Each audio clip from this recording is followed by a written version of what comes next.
The honourable member from Central Okanagan, Similkameen, Nicola.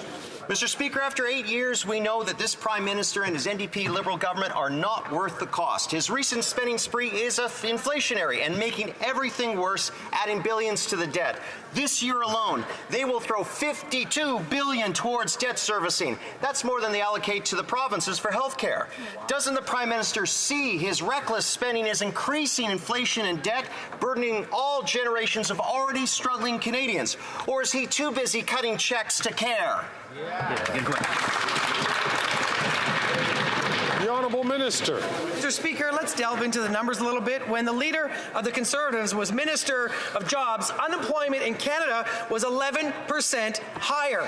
Wages in this country were 75% of what they are now, and they had our foreign direct investment behind Ireland, behind Japan, and now, Mr. Speaker, we are third in the world, and when you divide it by our population, we're first in the world on bringing good jobs, on bringing investments, on making Canada a place where everybody wants to call home, unlike the Conservatives, which are full of bluff and bluster.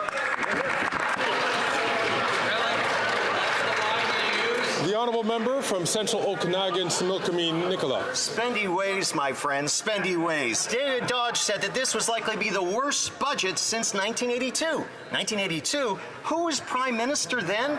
How out of control was that budget?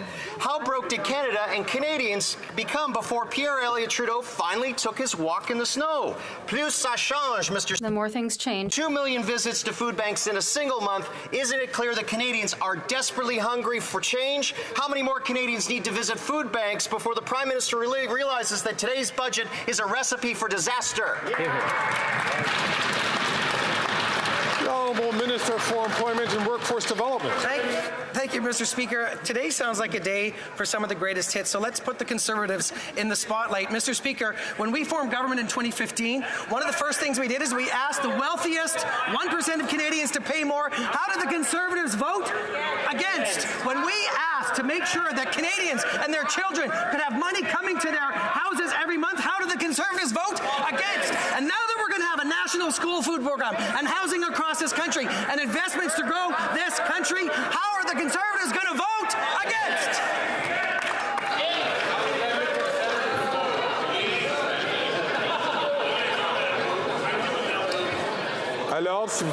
Order, please. Certains. I'm convinced that all members would like to hear the question by the honourable member for Charlebourg, Haute-Saint-Charles. Mr. Speaker, in order to bring inflation down and allow the Bank of Canada to lower interest rates, there aren't 36 solutions. You have to cap spending by applying the dollar for dollar rule.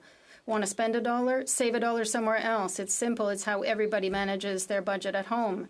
And that's how all government ministers should manage their departments. Is the Prime Minister going to cap spending to keep inflation and interest rates down in his budget that he's going to table shortly? The Honourable Minister of Public Services, Public Procurement. Thank you, Mr. Speaker. The Conservatives have always wanted to do and voted in favor is to reduce taxes for the wealthiest and make lives more difficult for everyone else, the middle class and those lower income earners. This includes a Canada Child Benefit. When they voted against it in 2016, it was one of their first votes. It includes a vote against dental care for seniors, the 600,000 seniors who are now eligible for this plan. The leader of the Conservative Party, flees when we ask him when he's asked questions about this. The honourable member for Charlebourg, Haute-Saint-Charles. Mr. Speaker, the Conservative Party has three simple demands today. It's to build housing, not bureaucracy. The government insists on announcing inflationary measures that could cost Canadian taxpayers billions of dollars and only serves to increase inflation and the cost of living. Even David Dodge, the former Liberal governor of the Bank of Canada, has predicted that this will be the worst budget since 1982.